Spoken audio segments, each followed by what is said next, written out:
এগরা, বজবজ, দত্তপুকুর, খাদিকুল, ইংরেজবাজার, নীলগঞ্জ এই জায়গাগুলো পৃথিবীর ইতিহাসে কেন বিখ্যাত হয়ে গেছে জানেন? কেননা এই জায়গাগুলোতে গত 2 বছরে অনুপ্রেরণার জোয়ারে ভেসে ভয়ঙ্কর বোমা শিল্পের প্রভাব দেখা গেছে এবং বাজি কারখানায় বিস্ফোরণের জেরে এই প্রত্যেকটা জায়গা কোথাও 7 জন, কোথাও 8 জন, কোথাও 10 জন, কোথাও 12 জন তারা প্রাণ দিয়েছেন। আর এই তালিকায় এবার নবতম সংযোজন আজকে পাওয়া গেল কল্যাণীর রথতলা এলাকায় ভয়ঙ্কর বিস্ফোরণ, বাজি কারখানায় বিস্ফোরণ এবং এখন অবধি সরকারি তরফে জানানো হচ্ছে যে 4 জনের প্রাণ চলে গেছে, কিন্তু বিজেপির অভিযোগ যে সেখানে অন্তত 6 জনের প্রাণ চলে গেছে। এছাড়াও একাধিক ঝলসানো দেহ সেখান থেকে উদ্ধার করা হয়েছে এবং তারা মৃত্যুর সঙ্গে পাঞ্জা লড়ছেন হাসপাতালে। সব থেকে বড় কথা, যেখানে বাজি কারখানা, সেই বাজি কারখানা হচ্ছে কল্যাণী এক্সপ্রেসওয়ে থেকে ঢিলছোড়া দূরত্বে। অর্থাৎ কল্যাণী এক্সপ্রেসওয়ে, সেখানে তো পুলিশি নজরদারি থাকে সবসময়, কার্যত পুলিশের নাকের ডগায় এই বাজি কারখানা এবং সেখানে এই ভয়ঙ্কর বিস্ফোরণ হচ্ছে। পুলিশের তরফে কি জানা যাচ্ছে? পুলিশের তরফে জানা যাচ্ছে যে এই বাজি কারখানায় নাকি শর্ট সার্কিট হয়ে গেছে এবং সেই শর্ট সার্কিট থেকে এখানে বিস্ফোরণ ঘটেছে। এখানে কোনো বেআইনি কাজ টাজ হয়নি। কিন্তু সত্যি কি তাই? যে এলাকায় এই ঘটনা ঘটছে দেখছেন স্থানীয় মানুষ, পুলিশও পৌঁছেছে, স্থানীয় মানুষ বালতি করে ওই টেপা কল থেকে জল নিচ্ছে, জল নিয়ে সেই আগুন নেভানোর চেষ্টা করছে। কেন? কেননা খবর পেয়ে যখন ঘটনাস্থলে দমকলের ইঞ্জিন পৌঁছানোর চেষ্টা করছে, সেই এলাকাটা এতখানি সরু যে সেখানে দমকলের ইঞ্জিন পৌঁছতে পারছে না। তার উপরে আশেপাশের বাড়ি ঘর দেখতে পাচ্ছেন, যেখানে যে অ্যাঙ্গেল থেকেই দেখা যাচ্ছে। অর্থাৎ এই এলাকাটা হচ্ছে ঘন বসতিপূর্ণ এলাকা।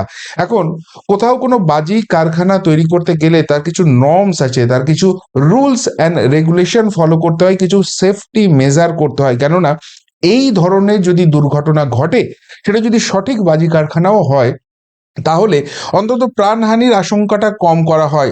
যারা স্থানীয় মানুষ, যারা সাধারণ মানুষ, যারা সাথে পাঁচে থাকেন না, যারা এই বোমা শিল্পের উপর ডিপেন্ড করেন না, তাদের প্রাণগুলো বাঁচে। কিন্তু একটা ঘন বসতিপূর্ণ ঘিঞ্জি এলাকা, এমনই ঘিঞ্জি যেখানে দমকলের ইঞ্জিন অব্দি পৌঁছতে পারছে না, সেইখানে একটা এরকম রমরমিয়ে বাজি কারখানা চলছে এবং সেখানে দিনে দুপুরে এরকম বিস্ফোরণ হচ্ছে। তারপর পুলিশ প্রশাসন এই সম্বন্ধে জানতে পারছে। অর্থাৎ এই রাজ্যে যে বোমা শিল্প কতখানি জনপ্রিয় এবং এই বোমা শিল্পে যে সত্যিই বাংলা কতখানি এগিয়ে রয়েছে, এই যে বিশ্ব বাণিজ্য বঙ্গ সম্মেলন না কি সব করলেন দিদিমণি গত কয়েকদিন ধরে, সেখানে তিনি একটা বড় ভুল করে ফেলেছেন।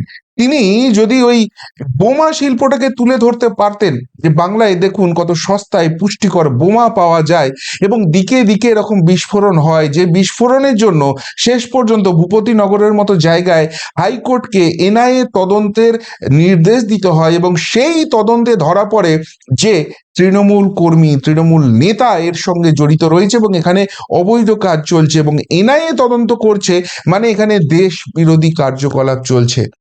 সত্যিই কি এটা একটা দুর্ঘটনা, নাকি 26-এর প্রস্তুতি চলছিল, সেই অবৈধ জায়গায় জায়গায় চলছে? আর এইরকম অবৈধ কাজ যখন চলে তখন কোথাও না কোথাও সেটা তো ফেটে বেরোয়। তার তার জলজ্যান্ত নমুনাটা আজকে নদিয়ার কল্যাণীতে দেখা গেল। সব থেকে বড় কথা, একটা জিনিস আপনারা ভালো করে লক্ষ্য করে দেখুন। আমি টিভি 9 বাংলা থেকে এই স্লাইডগুলো ধার করেছি, তাদের স্ক্রিনশট তারা খুব সুন্দরভাবে উপস্থাপনা করছিল। প্রত্যেকটা জায়গায় দেখুন খাদিকুল, 16/5/2023 বিস্ফোরণ, মৃত 12। বজবজ, 22/5/2023 বাজি কারখানায় বিস্ফোরণ, মৃত 3। ইংরেজ বাজার, মালদা, 23/5/2023 মজুদ বাজিতে বিস্ফোরণ, মৃত 2। নীলগঞ্জ, 26/8/2023 বাজি কারখানায় বিস্ফোরণ, মৃত 9। চম্পাহাটি, 28/12/2024 বাজি কারখানায় বিস্ফোরণ, মৃত 1। অর্থাৎ অর্থাৎ প্রত্যেকটা রাজ্যের কোনায় কোনায় কোনায় কোনায় এই বোমা শিল্প গড়ে উঠেছে এবং এই বোমা শিল্প যখন তখন যেখানে সেখানে ফেটে উঠছে। বারুদের স্তূপের উপর বসে রয়েছে গোটা বাংলা। এই মুখ্যমন্ত্রী বলেছিলেন, স্বীকার করে নিয়েছিলেন, যখন ওই কোনো একটা জায়গায় বিস্ফোরণ হয়েছিল, আমার এক্সাক্ট ডেটটা বা জায়গাটা মনে নেই, আমি শুনেছিলাম তিনি গিয়েছিলেন সেখানে। গিয়ে বলেছিলেন যে এখানে যত বেআইনি বাজি কারখানা আছে সবাইকে চিহ্নিত করতে হবে, স্থানীয় পুলিশকে খবর দিন যারা এগুলো জানেন, এবং পুলিশ যদি সরাসরি অ্যাকশন নেয় ভালো কথা, যদি না নেয় আমাকে সরাসরি জানাবেন, অর্থাৎ মুখ্যমন্ত্রীকে সরাসরি জানাবেন, আমি সেই ওসিকে দুদিনের মধ্যে সরিয়ে দেব। এবং যে জায়গায় বিস্ফোরণের পর গিয়ে তিনি এত বড় বড় বকলমবাজি করে এসেছিলেন, সেই জায়গার ওসিকে তিনি ওই বোমাবাজি বিস্ফোরণটা না ঠেকাতে পারার জন্য অলরেডি সরিয়ে দিয়েছেন, সেই দাবিও করেছিলেন। আপনাদের নিশ্চয়ই মনে আছে বকটুই কাণ্ড, সেই বিখ্যাত বকটুই, সেই গণহত্যাকাণ্ড, যেখানে অনুব্রত মণ্ডল দাঁড়িয়ে স্বয়ং মুখ্যমন্ত্রী পুলিশ মন্ত্রীর সামনে পুলিশকে নির্দেশ দিয়েছিলেন কেসটা ভালো করে সাজাতে হবে। সেই দিনকে দাঁড়িয়েই মুখ্যমন্ত্রী ঘোষণা করেছিলেন যে সেদিন থেকে পুলিশের ছুটি সমস্ত ক্যান্সেল এই রাজ্যে, এবং আগামী 10 থেকে 12 দিনের মধ্যে রাজ্যে যত অবৈধ বন্দুক, গুলি, বোমা, এই ধরনের বারুদ, সমস্ত কিছু পুলিশকে উদ্ধার করতে হবে। সেই ঘটনার পর কতদিন চলে গেছে, আজও কি সেগুলো উদ্ধার হয়েছে? নাকি পুলিশ প্রশাসন উদ্ধার করার কোনো ইচ্ছা দেখিয়েছে? নাকি পুলিশ প্রশাসনের ঘাড়ে দ্বিতীয় মাথা গজায়নি, এই কথাটা সামনে বলা হয়েছে, পিছনে বলা হয়েছে চুপ করে থাকো? এই যে বোমা তৈরি হচ্ছে এবং সেখানে এই ধরনের বিস্ফোরণ হচ্ছে, সাধারণ মানুষের প্রাণ নিয়ে ছিনিমিনি খেলা হচ্ছে, প্রাণগুলো চলে যাচ্ছে, আলটিমেটলি এই বোমা তৈরির উদ্দেশ্য কি? রিগিং? ভোটে জেতা? 2026 আসছে, লক্ষ্মীর ভান্ডার কাজ করবে না, কোনো উন্নয়নের জোয়ার আর দেখা যাবে না, 15 বছরের প্রবল অ্যান্টি ইনকামবেন্সি রয়েছে। বাংলাদেশের ঘটনার পর এই রাজ্যের হিন্দু সনাতনীরা জাগ্রত হচ্ছে, তারাও বুঝতে পারছে ধীরে ধীরে রাজ্যটা ক্রমশ পশ্চিম বাংলাদেশ হয়ে যাচ্ছে। তাই কি বোমা বারুদের শাসনে সেই ভোটটা হবে? আর সেই জন্য এই প্রস্তুতি হচ্ছে, এই জন্য পুলিশের নাকের ডগায় এই ধরনের ঘটনা ঘটলেও পুলিশের কিচ্ছু করার থাকে না। পুলিশের কাছে সমস্ত ইনফরমেশন থাকা সত্ত্বেও পুলিশ এখানে ঘাঁটাতে সাহস পায় না। আর তাই ঘটনা ঘটে গেলে তারপর কিছু ওই নাটুকেপনাগিরি চলে, এবং সেই নাটক বাংলাকে দেখানো হয়, দেখো আমাদের কত সদিচ্ছা, কিন্তু যে কে সেই ঘটনা চলতেই থাকে। আর সেই জন্য এগরা, বজবজ, দত্তপুকুর, খাদিকুল, ইংরেজ বাজার, নীলগঞ্জ, কল্যাণী, প্রত্যেকটা জায়গায় একই ঘটনা ঘটে। আচ্ছা, একটা কথা ভালো করে ভেবে বলুন তো, যখন এই বিস্ফোরণ ঘটে, যখন প্রাণগুলো উড়ে যায়, যখন মানুষের দেহ ছিন্ন ভিন্ন হয়ে যায়, মানুষ ঝলসে যায়, এবং আশেপাশের যারা বাড়ি তারা যখন ক্ষতিগ্রস্ত হয়, তখন জিজ্ঞেস করে আপনার রাজনৈতিক রং কি, জিজ্ঞেস করে আপনার ধর্মটা কি। একটা রাজ্য প্রশাসন, যে প্রশাসনের যিনি মুখ্যমন্ত্রী তিনিই পুলিশ মন্ত্রী, তার গোয়েন্দা দপ্তর এতখানি ব্যর্থ, অপদার্থ, তার পুলিশ দপ্তর এতখানি ব্যর্থ, অপদার্থ, যে এই ধরনের যে ঘটনা তার কোনো আগাম আভাসই থাকে না। আর তারপর যখন বিস্ফোরণ ঘটে তখন আমরা বঙ্গলবাজি শুনি।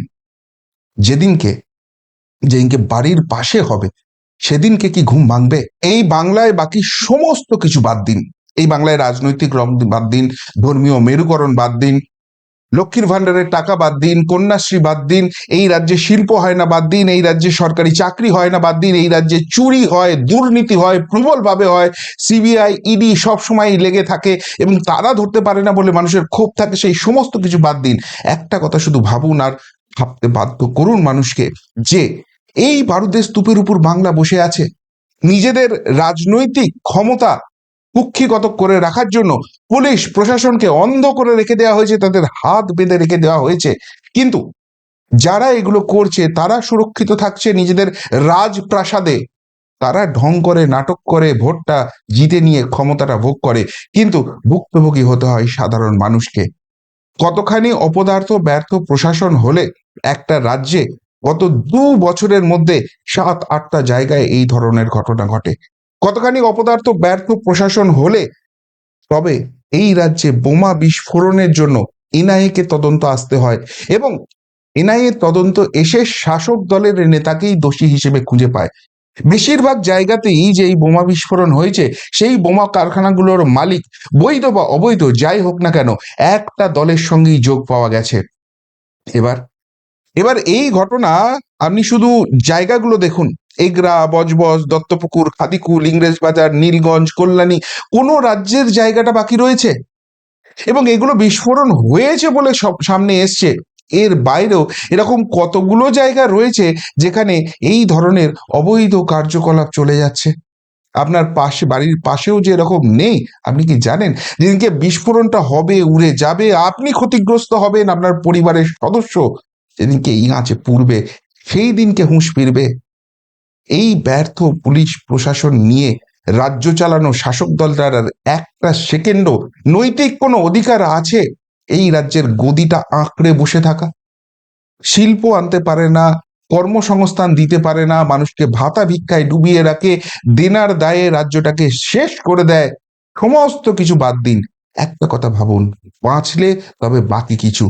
এই যে অবস্থা হয়েছে, এ কি বাঁচার মতো অবস্থায় বাংলা সত্যিই আছে? নাকি এগুলো সত্যিই বিচ্ছিন্ন ঘটনা, এমন কিছু বড় সড়ো ঘটনা নয়, এগুলো ইগনোর করাই যায়। এবং তারপর লক্ষ্মীর ভান্ডারের 1,000 টাকা, 1,200 টাকা জিন্দাবাদ বলে ওই জোড়াফুল চিহ্নেই চিন্তা ভোটটা দেওয়া যায়। কি বলবেন এই ঘটনা নিয়ে?